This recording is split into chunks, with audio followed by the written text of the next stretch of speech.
Ժողովուրդ օրաթերթը գրում է. ՀՀ կառավարության երեկվա նիստում չզեկուցվող հարցերի թվում ուշագրավ նախագիծ է հաստատվել։ Մինչև ընտրությունները առողջապահության ապահովագրության բոլոր ծախսերն ու պարտքերը մարել, թե ինչ կլինի հետո պարզ չէ։ Ֆինանսների նախարարությունը հաշվարկների բացակայություն է արձանագրել։ Այսպիսով Հայաստանի Հանրապետության 2026 թվականի պետական բյուջեի մասին օրենքում վերաբաշխում, փոփոխություն եւ Հայաստանի Հանրապետության կառավարության 2025 թվականի դեկտեմբերի 25-ի համար 1910N որոշման մեջ փոփոխություններ կատարելու մասին ՀՀ կառավարության որոշման նախագիծը նախատեսում է 2026 թվականի պետական բյուջեի շրջանակում 2.9 միլիարդ դրամի վերաբաշխում կատարել, որի հիմնական մասը 2.5 միլիարդ դրամը վերցվում է կառավարության պահուստային ֆոնդից։ Պաշտոնական հիմնավորման մեջ նշվում է, որ որոշումը պայմանավորված է առողջապահական ծառայությունների փաստացի գերակատարումներով եւ համընդհանուր առողջապահական ապահովագրության ներդրման փուլում առաջացած պարտավորություններով։ Այլ կերպ ասած, կառավարությունը փորձում է ապահովել, որ տարվա առաջին կեսին բժշկական ծառայությունների ֆինանսավորման հետ կապված խնդիրներ չառաջանան,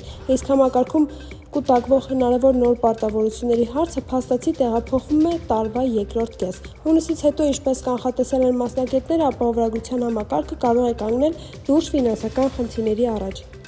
Հրապարակ օրաթերթը գրում է. նախկին ՀՀԿ-ական ներկայում Աննա Հակոբյանի ընկերուհի Աննա Դավթյանը, որ նախորդին տիկնոջ հետ արմավիրում խնջույքի է մասնակցել եւ պարելու լուսանկարներ հրապարակել, իր մերձավոր շրջապատում հայտարարել է, որ խորհրդանական ընտրություններից հետո իրեն է նշանակելու ԿԳՄՍ նախարար։ Դավթյանը ներկայում Երևանի Սամվել Գևորգյանի անվան թիվ 189 ավագ դպրոցի տնօրենն է։ Նա նաեւ Աննա Հակոբյանի կրթվել է նորաձև է արշավի ակտիվ մասնակիցներից է։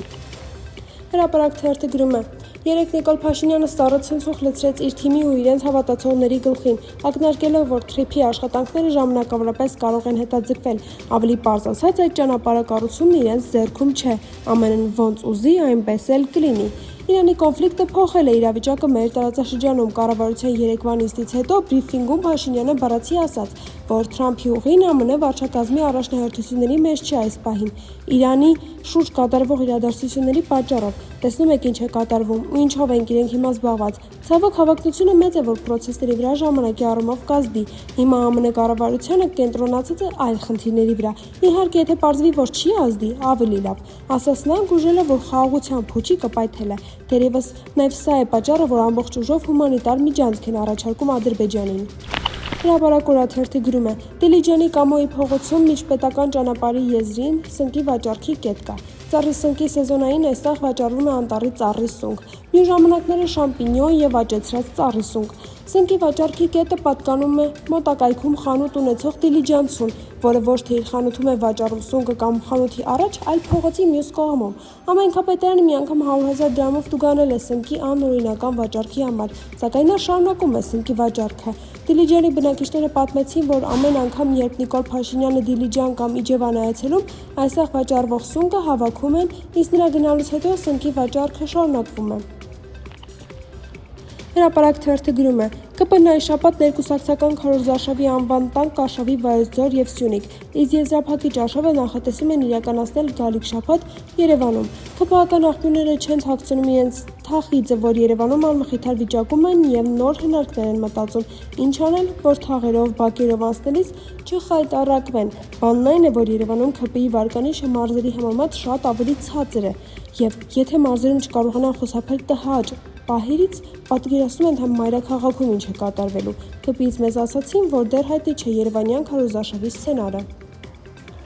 Հրապարակ օրաթերթը գրում է. Տավուշի մարզի Բերդ համայնքից հայտնում են, որ թեև ոչ մեծ թափով, սակայն արտագաղթ է վերսկսվել հիմնականում դեպի Ռուսաստան։ Եթե նախկինում գնում էին աղքատ ընտանիքները, ապա հիմա արտագաղթում են կայացած ֆինանսապես ապահովված մարդիկ։ Նրանք չեն հավատում Փաշինյանի իշխանության պարագայում Հայաստանի պայծառ ապագային, բայց մարդիկ վստահ են, որ արտագաղթի ալիքը մոլեգնելու է, եթե հունիսին ՔՊ-ն վերարտադրվի։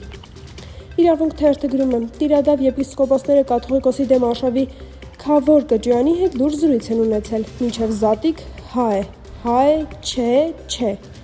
Ըստ նրանց մոտ կանգնած աղբյուրների Կճյանին ասել են ուրացած եպիսկոպոսները։ Կճյանի արդարացումներին ի պատասխան էլ կարճ են արձագանքել. Վերջ, կինոն պրծավ, հերիք է։ Իրինա Ատանյան, Օրագիր Նյուզ։